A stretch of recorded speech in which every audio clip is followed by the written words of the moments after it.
My first scripture that I'm going to start with this morning is John 3:17. For God sent not his Son into the world to condemn the world, but that the world through him might be saved. And the Message puts it this way: God did not go to all the trouble of sending his Son merely to point an accusing finger, telling the world how bad it was. He came to put the world right again. He came to help you and to help me put our lives right. Restoration and redemption are in the heart of God for us all. The sad reality of that is that just because it's in the heart of God doesn't necessarily mean we get the fullness of it. And there are a few different reasons why that happens, and maybe I can unpack a few of those this morning. But know this, that it's in the heart of God and he can be trusted. My hope today is that all of those listening to this message this morning will be those who stay the course, who keep up the journey despite the hard times, despite failures, despite setbacks, and at times despite heartaches, because all these will come on the journey. Hands up if you've had any of those in your life. When they come, take courage. You're not doing it wrong. Life in this world is hard. That's just the simple reality of it. But know this, you can do hard with Jesus or hard without Jesus. Those two lives may experience the same hard circumstances, but they are worlds apart in terms of rest, in terms of peace, in terms of significance, and in terms of fulfillment.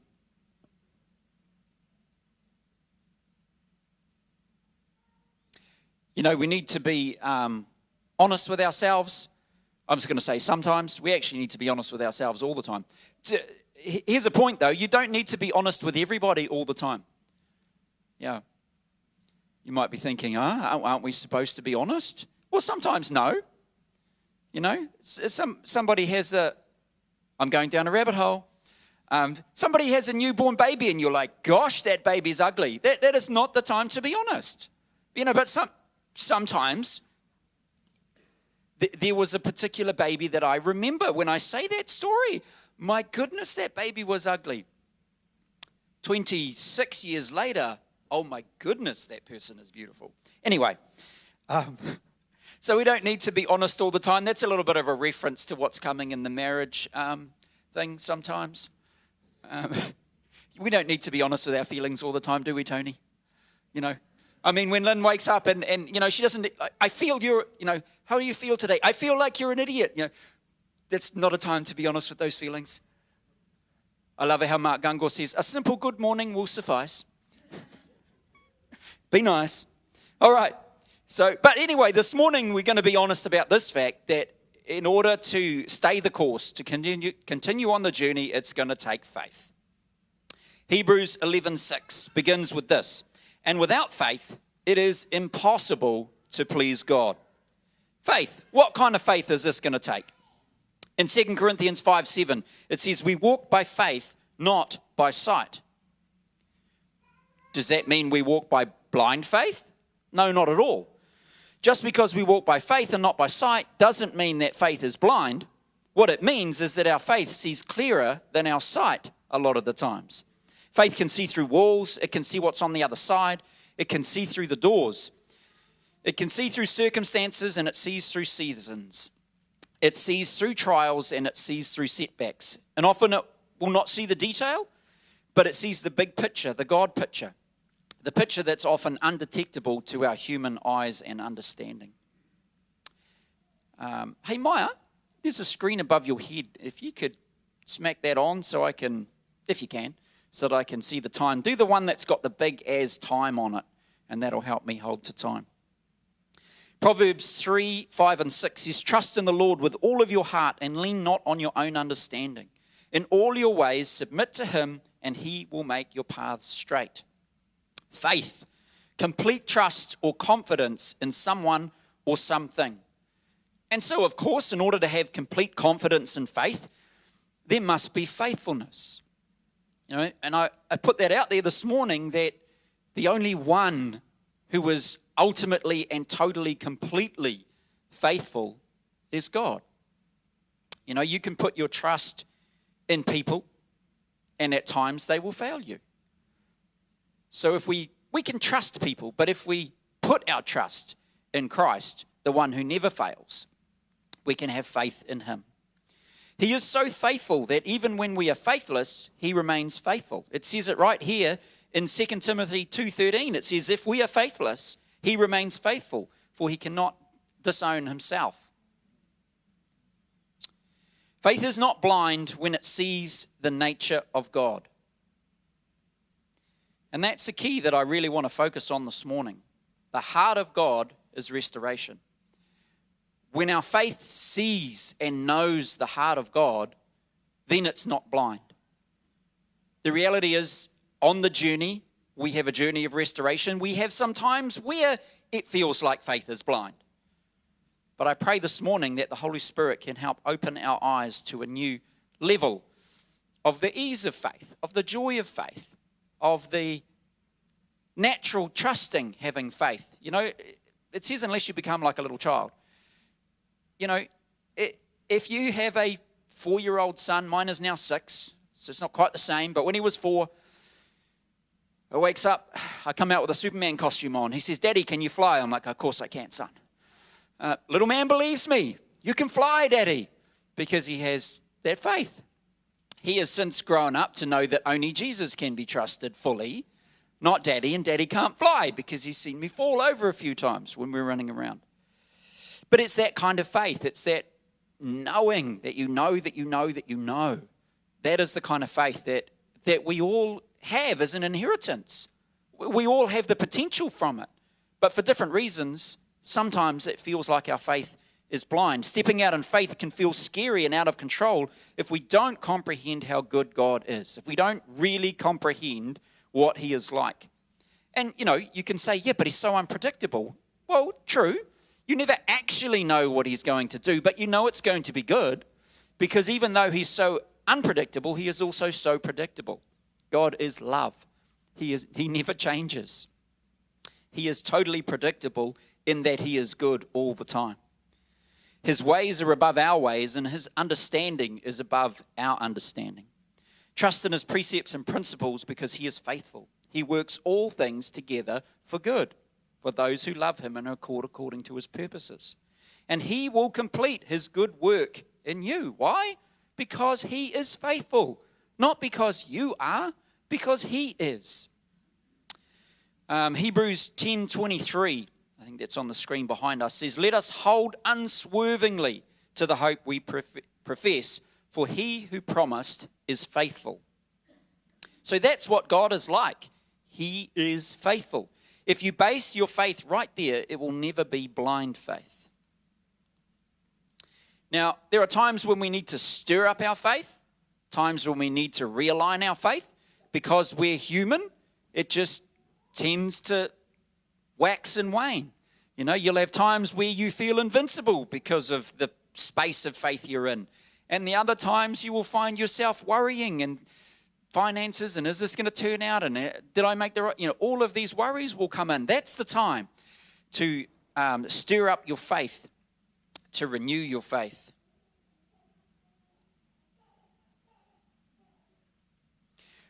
Every time we start to worry is the right time to stir up our faith. Align your faith in God and in his nature. His word reveals his nature, his presence reveals his nature, and his faithfulness reveals his nature. And Romans 8:28 says, and we know all things work together for the good of those who love God, who are called according to his purpose. Jeremiah 17:7, but blessed are those who trust in the Lord and have made the Lord their hope and confidence. A note to that, it doesn't say those who do that will never suffer any trials or tribulations. If you know the word of God, you know that trials and tribulations are coming. But blessed are those whose trust is in the Lord. And Isaiah 26:3 says, you will keep in perfect peace him whose mind is stayed on you because they trust in you. That's a double-edged sword, that scripture right there. When I read that scripture, I have to be honest with myself. You can be honest with yourself all the time, whānau. Just not necessarily helpful being honest with everybody all the time. You know, that scripture that says, but speak the truth in love. Sometimes love knows when to shut up. All right. So, you will keep in perfect peace him whose mind is stayed on you because they trust in you. The second part of that scripture is the key to the first part. You're like, okay, so I'm not experiencing perfect peace. What is going on? Well, my mind isn't stayed on you. Well, okay, why isn't my mind fixed and stayed on God? Why is it focusing on my worries and cares? Because they trust in you. And that's the key. If we can get our brains to line up with who he really is, if we can push aside all of our fears and worries and say, well, actually, God is bigger than all of that. I mean, I have one of my favorite prayers that, it's a real simple one, but it goes like this. God, if this problem is too big for you, I'm sunk. It might seem simple, but, and I'm not joking. It's a prayer I pray often because it helps me. Oh, right, that's right. Trust in him. He will keep me in perfect peace, but he won't keep me in perfect peace if my mind is stayed on my financial worries or on relationships issues or the state of the world. If my mind is stayed on there, I ain't got no perfect peace. He doesn't say to put our mind fixed there. So if you find yourself worrying, stir up your faith. Romans 10:17 says that faith comes by hearing and hearing by the word of God. Listen to the word of God. Speak the word of God. Immerse yourself in God's promises. Speak what God promises about your situation and meditate on his word. There are some other things that you can do to stir up your faith, and one of those is speaking in tongues, but I'm not going to go into that anymore, but just know that that will help stir your faith. As you continue to do these things, faith will increase, and eventually you will believe not only in your heart and your mind, but your emotions will line up too, and the peace will come. You will be fully convinced that what God says is more real than what you see or feel, which is why we live by faith and not by sight. You will have the kind of God faith that I'm talking about this morning. For a minute, I'm going to touch on a few of the barriers to faith. If faith resides in our heart, because faith is not a head thing, faith is a heart thing, then our hearts we must protect and have restored. And so at the end, we're going to have a space just to pray for God's restoration power to be at work in our hearts. You see, a wounded heart hampers faith. If we have an offense, it blocks the wells of our heart, and then faith is harder to come by. Our vision of God is affected when we have an offense against somebody created in his image. You do the math, it makes sense. So whānau, keep your heart, keep it free from offenses, free from lies, and pursue healing if your heart is wounded. And I have never met a person yet who through their entire life has not had some wounding in their heart. It's just simply what happens here on earth. And so we are all in the same boat, whether we're at this side of the journey or that side of the journey, we're all in the same boat. And if right now you can look in your heart and there's not a single offense from your childhood or from your marriage, then you must have been healed yesterday. Because we live in a world that crap happens. Stuff comes up all the time. This is something we continually need to keep. It says keep your heart. It's not once put your heart, keep it. If I give you a watch and you're going to keep it and you don't have it tomorrow, you didn't keep it. And so that's why it says keep your heart with all diligence. Proverbs 4:23, above all else, guard your heart, for everything you do flows from it. And one of the versions that I like says, keep your heart with all vigilance, for from it flow the springs of life. All of your life and how you perceive it and how it is actually lived at the end of the day comes out of your heart. That's why we need to keep it free from offenses, free from lies. And they're coming all the time, which is why we have the Word of God, because we need the washing of the water of the Word. Okay, my thoughts think this. My experience yesterday was this. What does your Word say? We've got to replace it. Otherwise, we won't have our minds stayed on Him. We'll have it stayed on our problems. If you have a wounded heart, your vision is affected.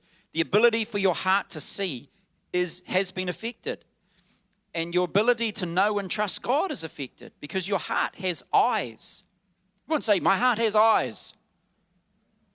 Well, for those of you who thought, does it really? Ephesians 1:18-21, I pray that the eyes of your heart may be enlightened, in order that you may know the hope to which he has called you, the riches of his glorious inheritance in his holy people, and his incomparable great power for us who believe.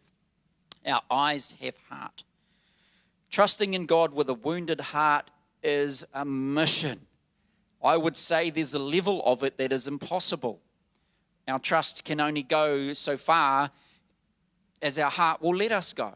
And if our heart is wounded, the issue is not that you need more faith. The issue is that you need healing at a heart level so that you can see who God really is, so that you can put your trust in him completely. He wants to unbreak hearts. He wants to move in hearts so we will follow him. He wants to move in hearts at a young age so that we just have this childlike faith, that we follow him and don't end up in the messes that so many of us have ended up in later on. He leads us in wisdom. When we trust him, we will follow him. His word says that his paths drip with abundance. If we're following our own thinking, if we're following the crowd, a train wreck is coming. I would rather follow the one whose paths drip with abundance. Husbands and wives, treat each other well. Why? Because it will help protect their heart. And out of their heart will flow the issues of life. So if a husband doesn't treat his wife well, or vice versa, or even with our kids, we don't treat them well, and then they start behaving badly, all of life springs from the heart. Well, maybe we should be nice and protect their heart, and so life can flow from that in a better way. So, rather than project our dysfunctions on each other and our brokenness, we've got to stop that kind of stuff. And we all have issues to work out in life, as I was saying. But let's not put that on each other. Let's be a people who protect each other's hearts. And sometimes that is by not stating the obvious sometimes. Oh my goodness, you look fat in that.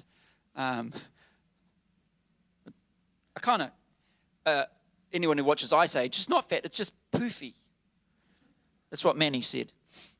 And parents, take care of how you treat the next generations. Don't give them cause to doubt the goodness of God, which happens at a heart level.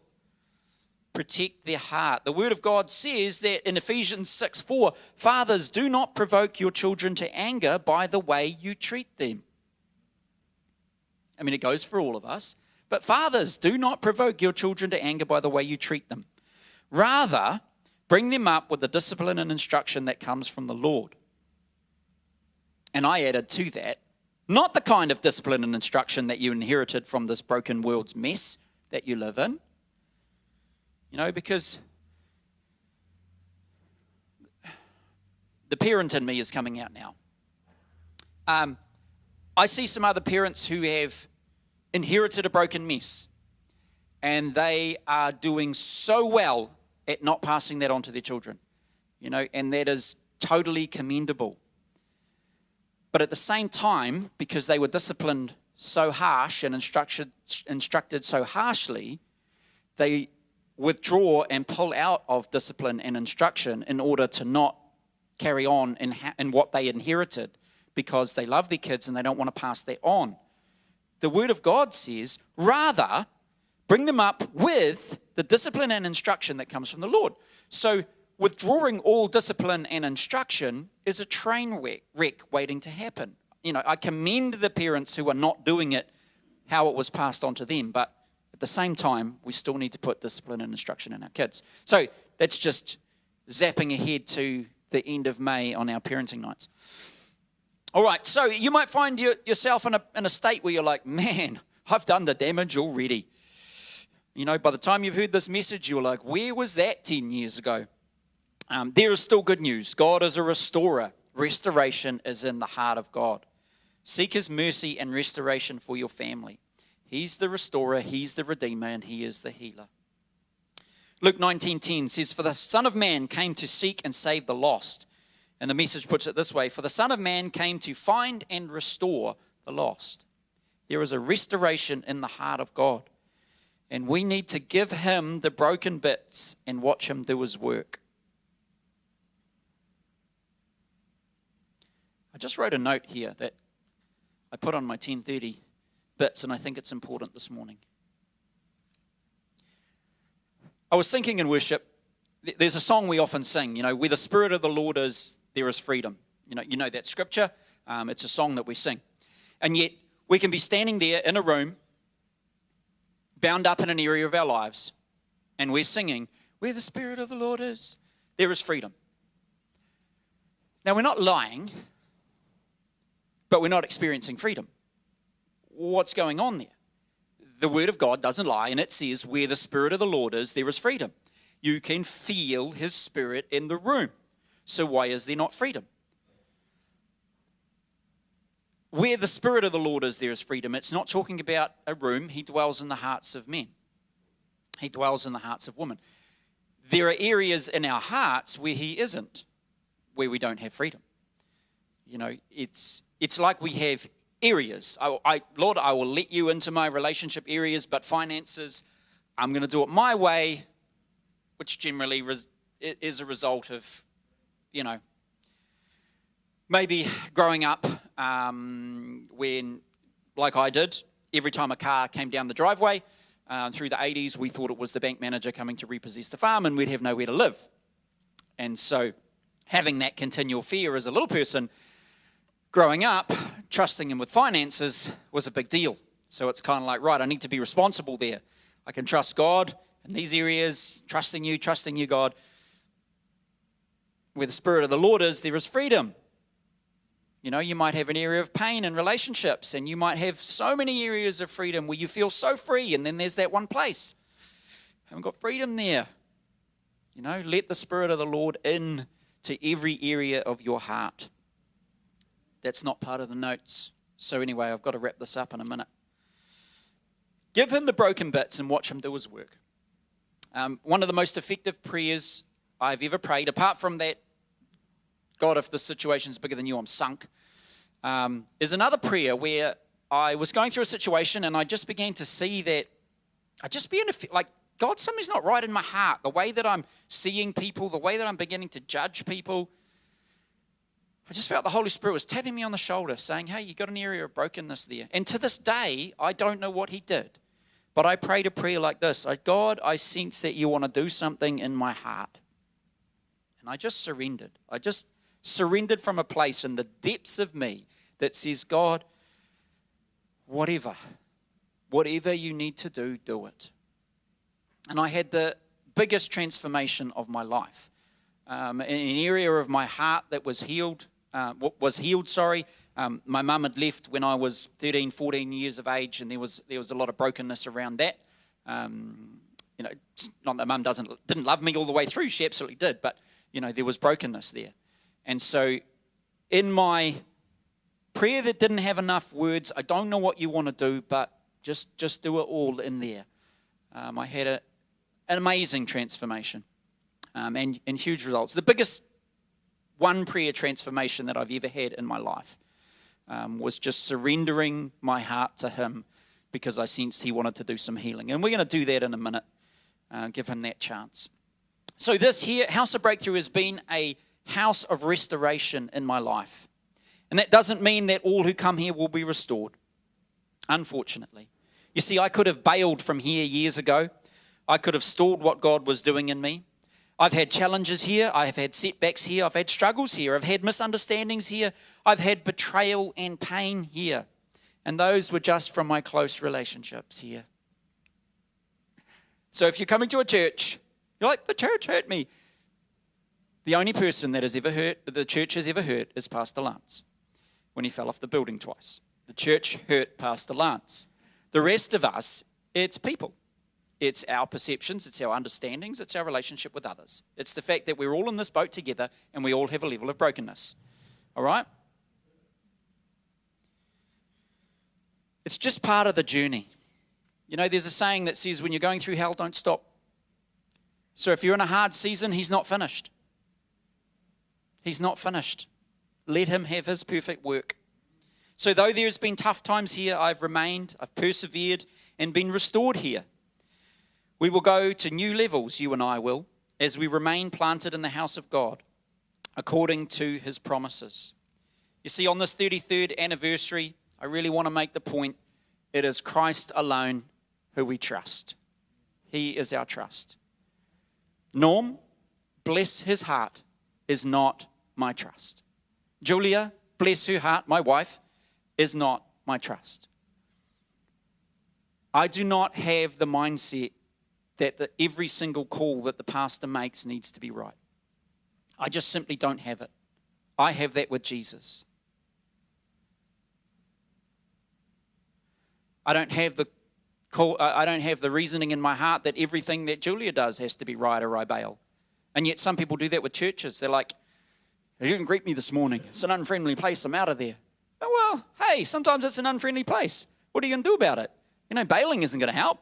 You're a friendly person. Julia and I love going to other churches. We don't even wait to, sit there and analyze with our notebook whether new people are we going to be greeted. We go around the place like we own the place. "Hey, how you doing? Great to see you this morning. Are you new here?" They're like, "No, I'm the pastor." I'm like, "Sure, good to see you. We're new here." Anyway, not time to unpack that more, but our trust is in Christ alone. Now, we can trust people, but it says place your trust in.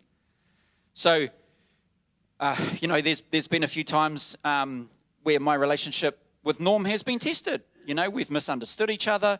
There's been hurts. He's had one view and I've had another view. And slightly funny story, him and I were standing up the front of a warrior activist course in Auckland, and we were talking about the journey, and they were asking the tough questions about, how do you get on with your senior pastor kind of questions.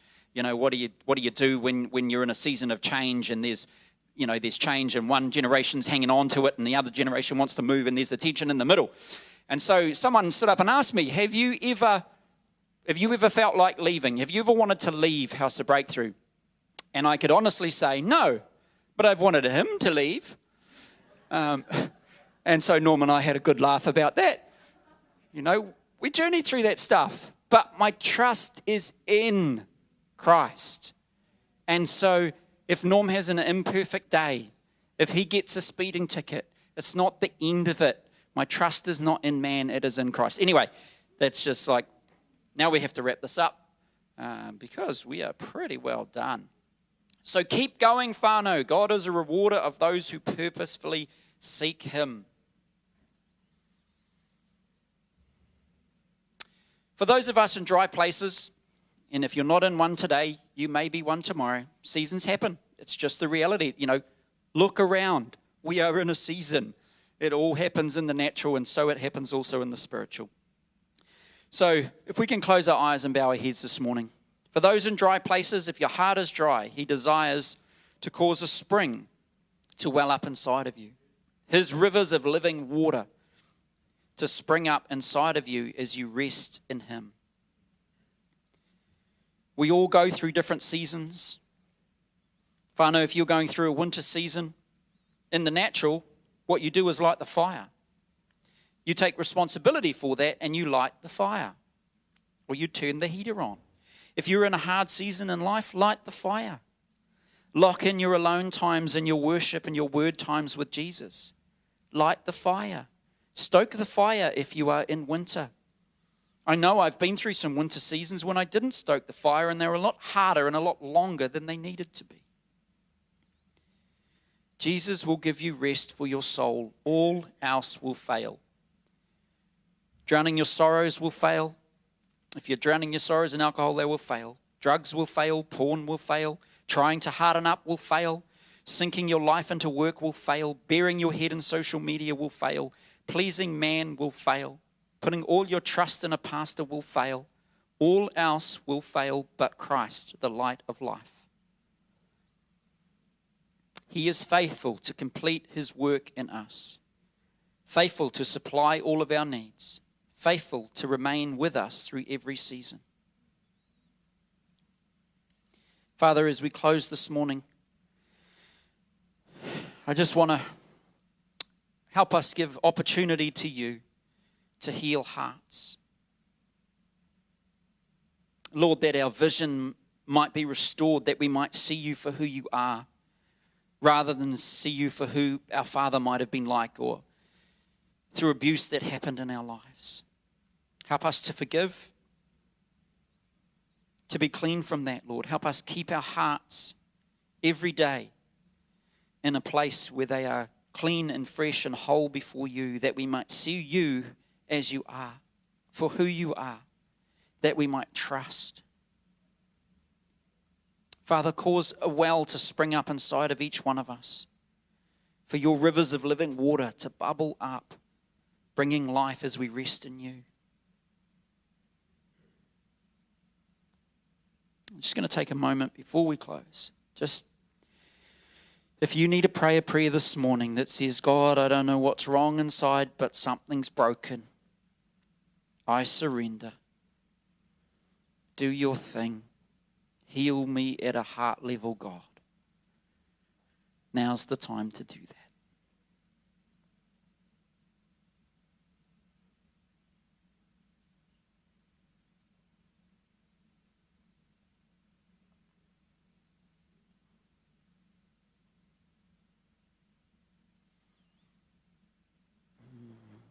Wairua tapu, Holy Spirit, come and do what only you can do. Heal the brokenness. Mend the broken heart. It's what you do when we surrender to you. Come into every area, come into the dark areas, come into the areas that we've not even necessarily known were there, but we just sense by our behavior that something's not right on the inside. Know my heart and my welcome. Come in. Make your home in every part of us, Lord God. Bring healing and help us on this 33rd anniversary celebrate who you are, Lord God, and your goodness in our lives. Amen. Amen. Thank you, whānau. It's been great.